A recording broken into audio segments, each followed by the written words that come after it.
So I've decided to do a video on this year's reading, so I can give people an idea of what they could read next year, and also for my own personal reflection.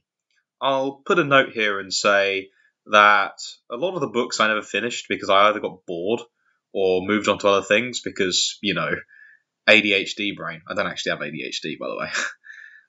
Also, a lot of them I finished by audiobook, so, I don't necessarily have, complete clarity on the whole book because I'd be in the gym lifting while listening to the book or something like that. So these are just kind of short thoughts on the books that at least I have down in the currently reading and the completed part of my Goodreads, as well as what I'm doing currently on Audible. So this is the first part of 3 in the series. So this first one is going to be largely on philosophy, theology, and history. And the second one is going to be business, a couple of books on women and more history. Third part is going to be me reflecting on it and seeing what I can learn from my reading and how I'm going to adapt it next year. Hopefully you guys get something out of this.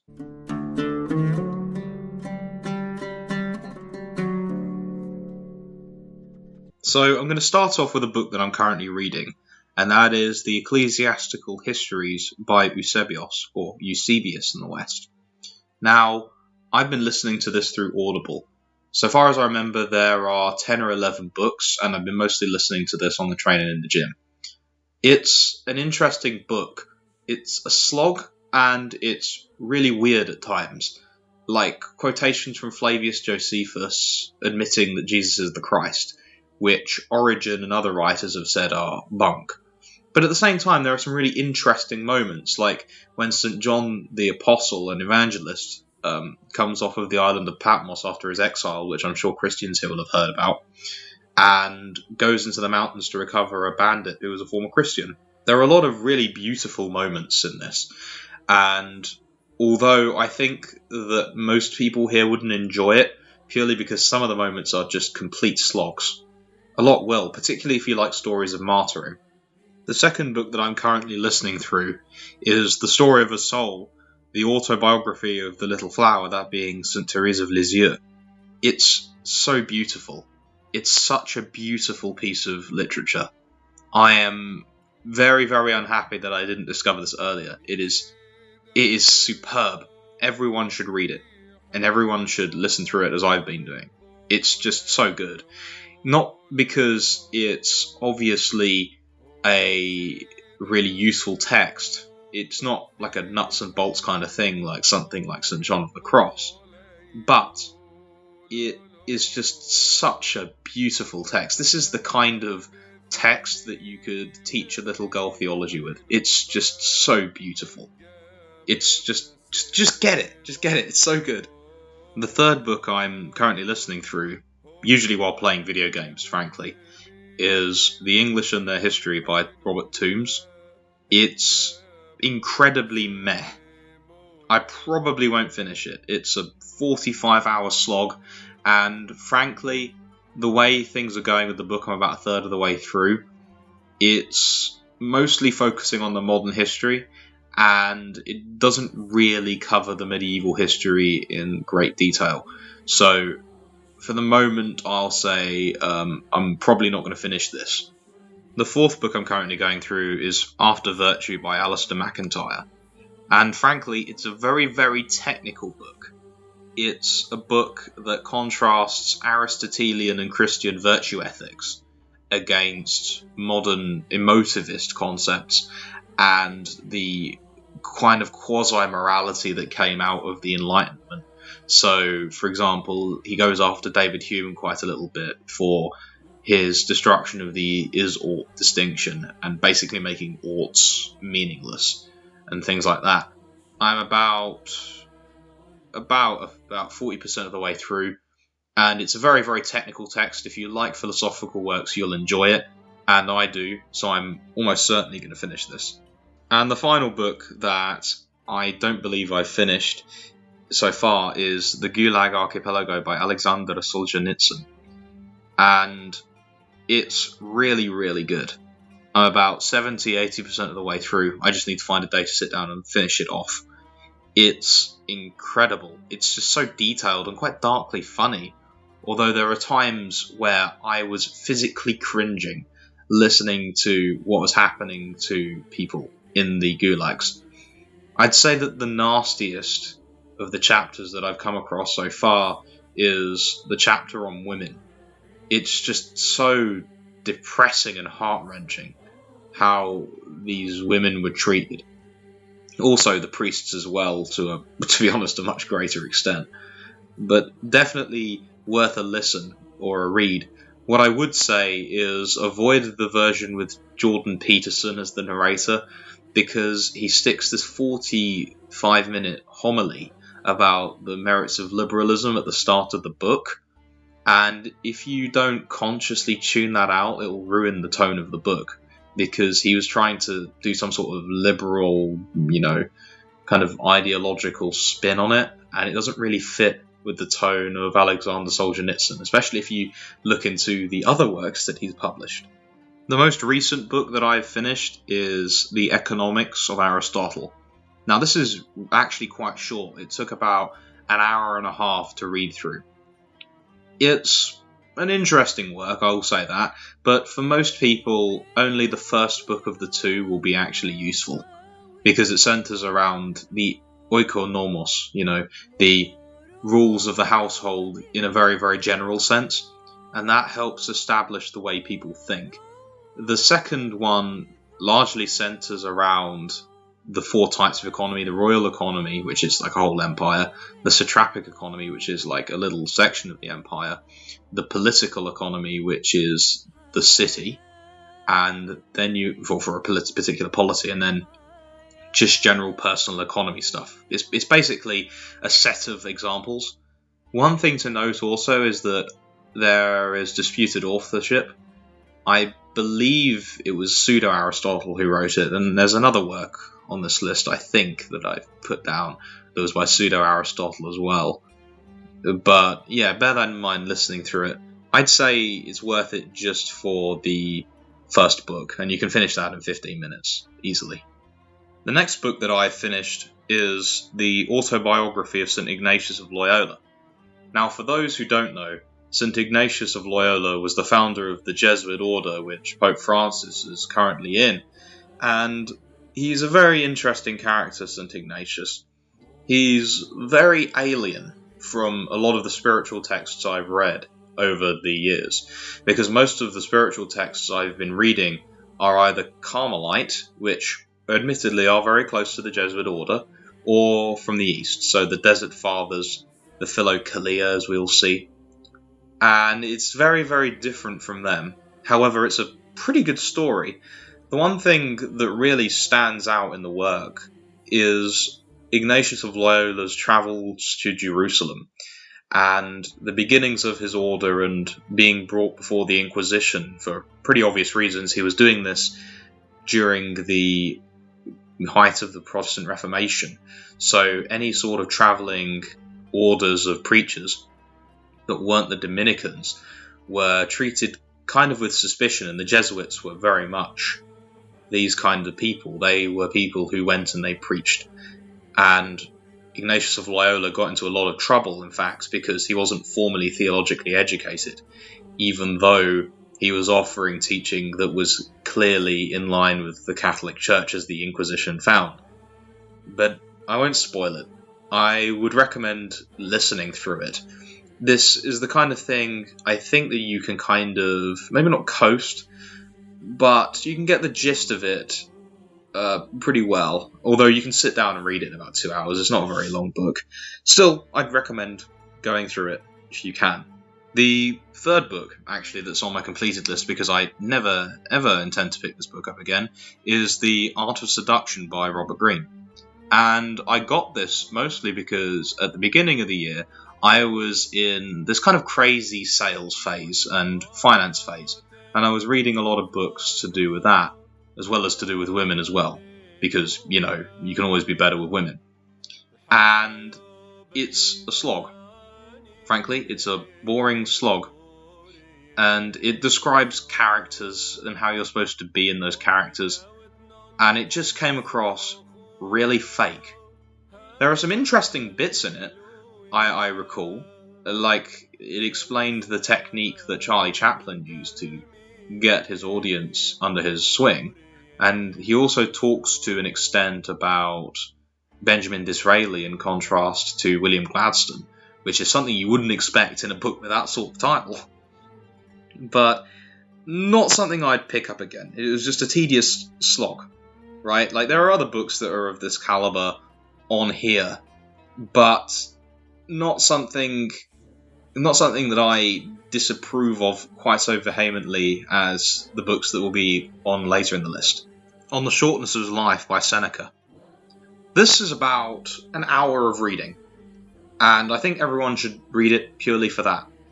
It's a really useful piece of classical literature, obviously, because it talks about the shortness of life, not insofar as life is short, like too short, but insofar as how people waste their time. It talks about Augustus Caesar, for example, wasting all his time working and not getting any leisure. It also talks about people who indulge too much in pleasure and therefore waste their lives chasing after alcohol and women. It's a very interesting work, and I have gone through it twice over December. And I'd very strongly recommend that people read it. The Enchirhidion of Epictetus. Or, it's not actually written by Epictetus, it's written by Arrian, but they are attributed to Epictetus.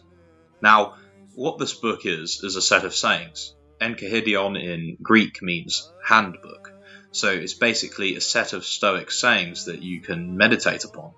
Now, I haven't actually formally sat down and meditated on these in the same way I've meditated on, say, the sayings of the Desert Fathers, but I've read it twice, and what I can basically say of it is that it's very similar to those kinds of works. And in fact, later Christian writers adapted it. This was written in the 1st century AD, by the way. It's an interesting work. I'd say people should sit down and think about it, but it's not some sort of huge gem that if you miss it, you're going to live your life in misery. If you don't go and read the sayings of the Desert Fathers, you might well do that. But you can miss out on the Enchirhidion, but I'd still recommend reading it if you can fit it in. Now, this is actually a set of books, but over especially October and November, I did a lot of reading of the Philokalia, specifically volumes 1 and 2, although I did take a look at 3 and 4 very briefly.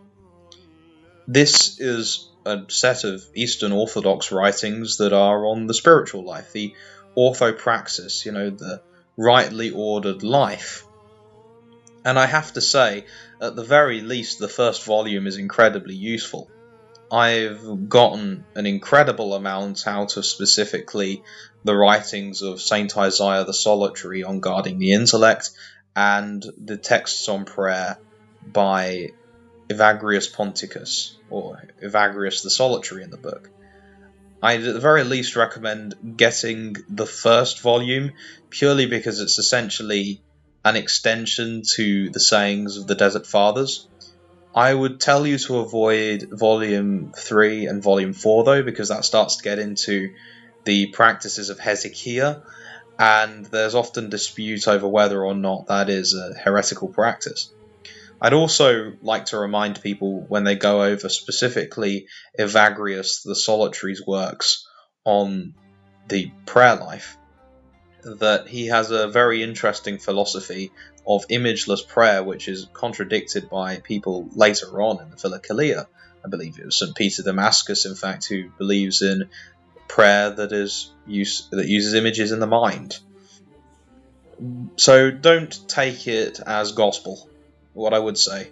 Also, there are some weird works which contradict, say, St. Gregory the Great's teaching on the 7 virtues. For example, I believe it was St. John Cassian who taught of 6, and there are a number of different works on different virtues by different writers. I think there are 28 or something total writers across the 4 volumes, or something like that. But yeah, these works, they're very much worth reading. Like I say, at the very least the first volume, probably the second as well. But take them with a pinch of salt. That's what I would say. The Testament of the 12 Patriarchs. This is an apocryphal work that was written just after the ascension of our Lord into heaven. I seem to recall it being 3rd century. And essentially what it is a set of things, prophecies and pieces of advice attributed to the 12 sons of Jacob, or Israel, as he's called, because he's renamed for struggling with the angel, of course. You know, the children Judah, Reuben, Levi, Issachar, Naphtali, etc. You know, the 12 tribes of Israel, essentially, their patriarchs. I wouldn't recommend reading this because it's written in a kind of a weird way with the prophecies. I seem to recall that Levi has a very long prophetic tract that's been about a month since I've read it. And so I'm not really recalling it because a lot of it is just repeated advice. For example, the Testament of Reuben centers around Reuben going into his father's maidservant and stuff like that, and basically stay chaste. And frankly, there's a lot of error in here, so I'd just avoid it and read something a bit better. Now, I've put down on Goodreads that I've read Ecclesiastes, but really I've read about a third of the Bible for different audiobooks and things like that. And so what real attestation can I give to it beyond the fact that it's superb? The book that I probably read the most is Ecclesiastes, which is why I've put it down. I've probably read it about 4 or 5 times this year, and it's just pure gold. It's kind of blackpilling initially, but the way that Solomon writes in the book teaches us a lot about life, I think. Not just in the actual bare bones advice that he gives, but also in the mindset that he brings forth. There's a lot of exclusions of different forms of life as bad, as opposed to positive affirmations. There are, of course, positive affirmations, right? But the emphasis is more on excluding certain behaviors in order to be good. So we need to remember that. We need to go a via negativa route. You know, like a lot of you guys, you have lives that are kind of boring and you don't really do much and you're like kicking yourself because you haven't learned how to do a particular skill. Well, the Ecclesiastes has the answer. Just cut out the stuff that's not very useful to you. Cut out the drinking, cut out the smartphone, cut out the excessive laptop use, cut out the frivolous friends that don't really give you anything or actively detract from your goodness, right? You have to cut away things in order to make way for the good. You already know the good because you spend so much time on YouTube watching these different channels on prayer and on philosophy and on self-improvement, that when you've got some free time finally away from the laptop, you'll be like, hey, that's a good thing to do. I'll do that. So that's a lot of what comes from Ecclesiastes, and of course it's just beautiful. It's well worth reading multiple times. In fact, I actually like this book so much that part of it, the first couple of chapters, I actually wrote up in manuscript form so I could remember them better. It's that good. Seriously, pick it up. The Ways of Mental Prayer by Vitalis Lahodi. I was recommended this through a talk by Father Chad Ripperger, who is somebody I recommend everyone here listen to, even if it's just for his lectures on virtues and vices, because he's really, really good at that. It's a very, very good book. I'd say that everyone here who is Catholic or even Christian should read it. However, what I will warn people about is that it's very dry. It's very, very direct. There's not really much in the way of softening of the book. It's just very, very straightforward on mental prayer and on vocal prayer indeed. So basically what vocal prayer is when you read a psalm or you say the Our Father, right? Mental prayer is when you take a saying or you meditate on something, basically. There are different levels of mental prayer.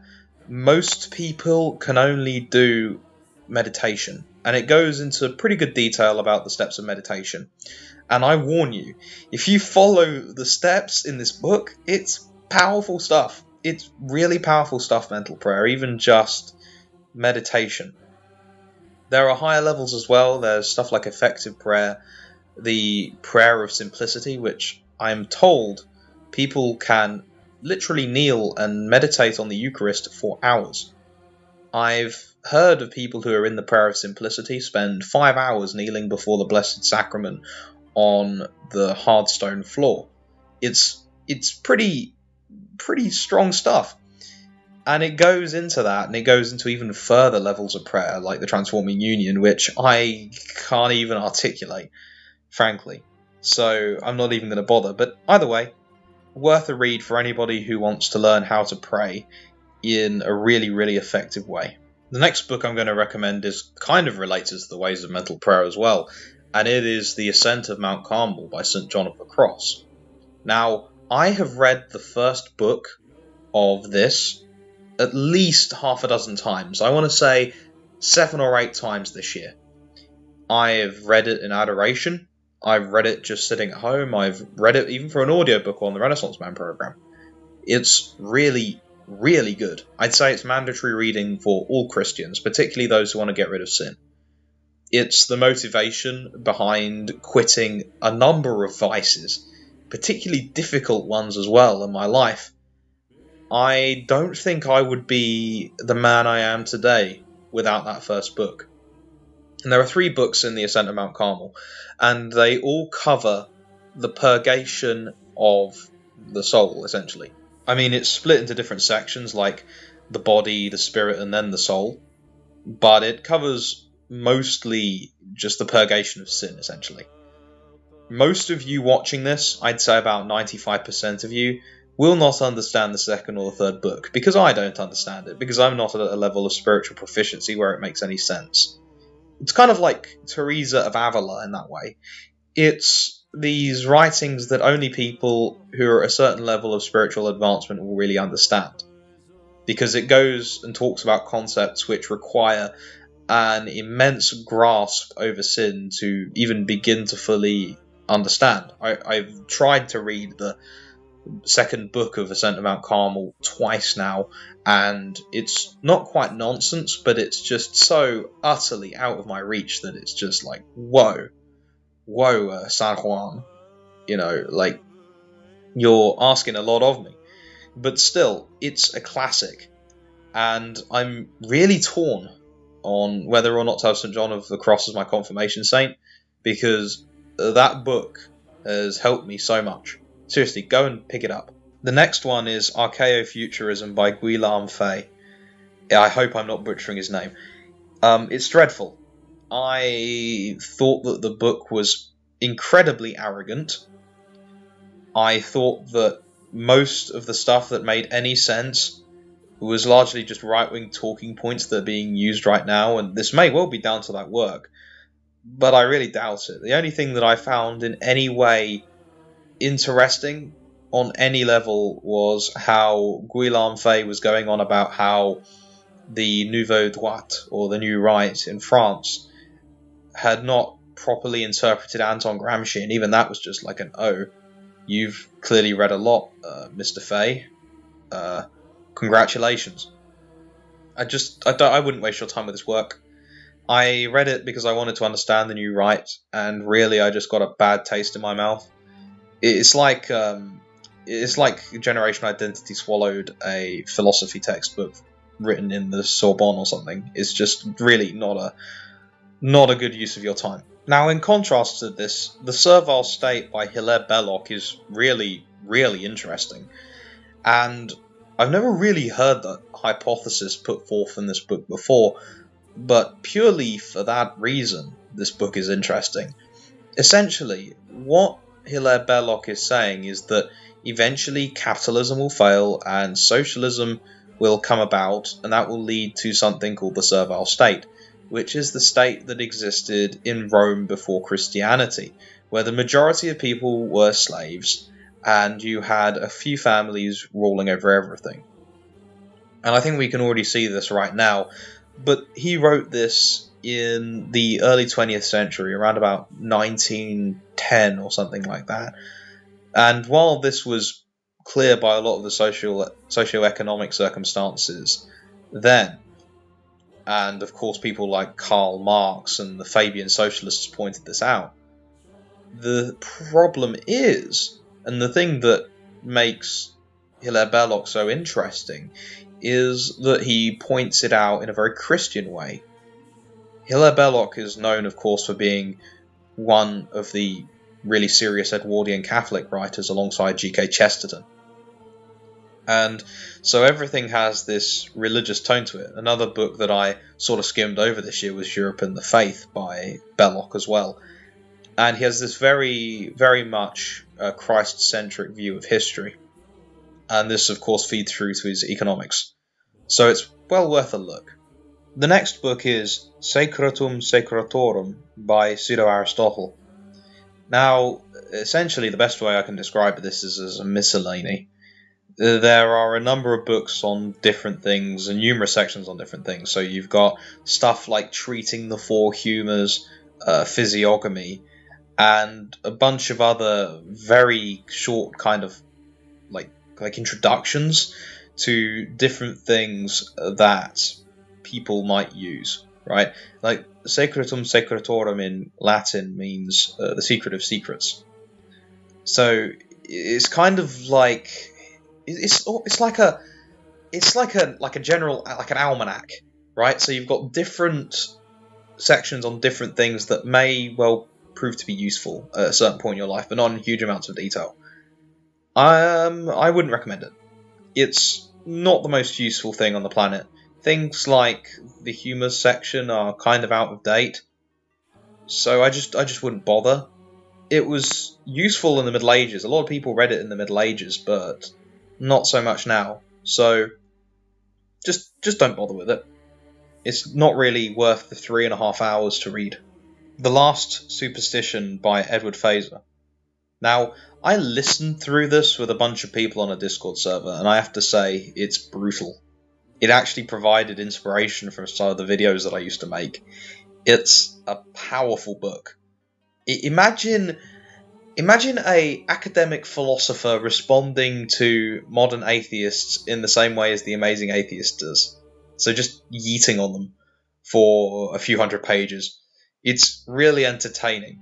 He takes the mickey out of the new atheists in the same way these new atheists were attempting to do to religious believers. And frankly, he does it a lot better than them, because he's more intelligent. I mean, just look at Edward Fazer. The man is a hero, right? He's got like 5 children, he's a philosophy professor, and he spends his time writing scholastic philosophy. I think that The Last Superstition is a really good place to start with him. Although it's the kind of thing that somebody who is philosophically minded is going to read. It's not the kind of thing you give to your average atheist, because frankly, the average atheist is more interested in being a coon brain than actually thinking.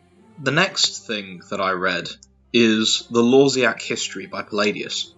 Now, the Lausiac History is a letter that Palladius wrote to Lausus, who was a famous Constantinopolian, not quite Byzantine, but, Eastern Roman administrator who was known for his piety. And basically, what it's about is Palladius travelling through the deserts in Egypt, Palestine, and Syria, talking to the early Desert Fathers and interacting with them. And he writes little sections on each of them. So there's a section on St. Anthony, there's a section on St. Moses the Ethiopian, there's a section on St. Macarius the Great. And he goes into some detail about them. It's really good, because before, when you just had the sayings of the Desert Fathers, which are in 2 different volumes, the Western one, which most of you will have, and the Evergetinos, which is an Eastern one, you have kind of a semblance of who these people were, but in the Lausiac History, he goes into more detail and explains their backstory and things like that. So you come to know, say, St. Moses the Ethiopian a lot better from the Lausiac History than you do from his sayings. So, would I recommend it? Definitely. You can get it online for free, like a lot of these books. It's well worth looking through just so you get an understanding of these really, truly key saints in the Christian past. The next book is De Regno, or On Princely Government by St. Thomas Aquinas. I read this for Renaissance Man, and I have to say, it's pretty good. You should go get it. It basically scales up the belief that man's controlling of his passions and instincts up and scales that up to a whole government and a whole section of people. Aquinas goes through different government types, and he goes through the attributes that rulers should have. It's actually pretty interesting, and it's also applicable because we govern our families in a similar way to how rulers govern countries. So it necessarily follows that on a smaller scale, man should have similar attributes to a king, as St. Thomas Aquinas describes in this book. The next book is St. Augustine's treatise on patience. Very interesting, because the definition of patience according to St. Augustine, and therefore according to the Catholic tradition, is very, very different from what we in the modern quote-unquote enlightened West think it is. Largely it's the ability to suffer pain for the sake of goodness. And Aquinas, Augustine goes into a decent amount of detail on it. Now, this is only about 20 pages. You can read this in about half an hour, and I have an audiobook for it on Renaissance Man. It's pretty good.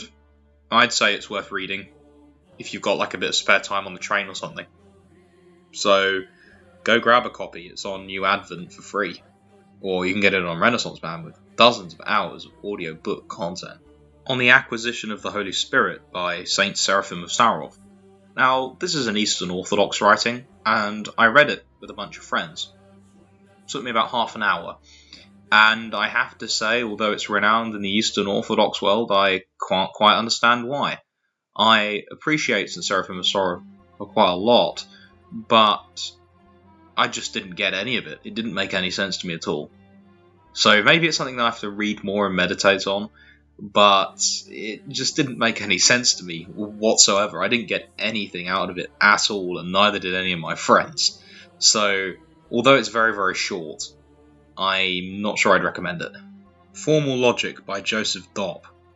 Now, I actually randomly stumbled across this in a nearby second-hand bookshop, and because I needed to learn logic for courses that I'd done in the previous year of my uni, I decided I'd pick it up. And honestly, I was quite surprised.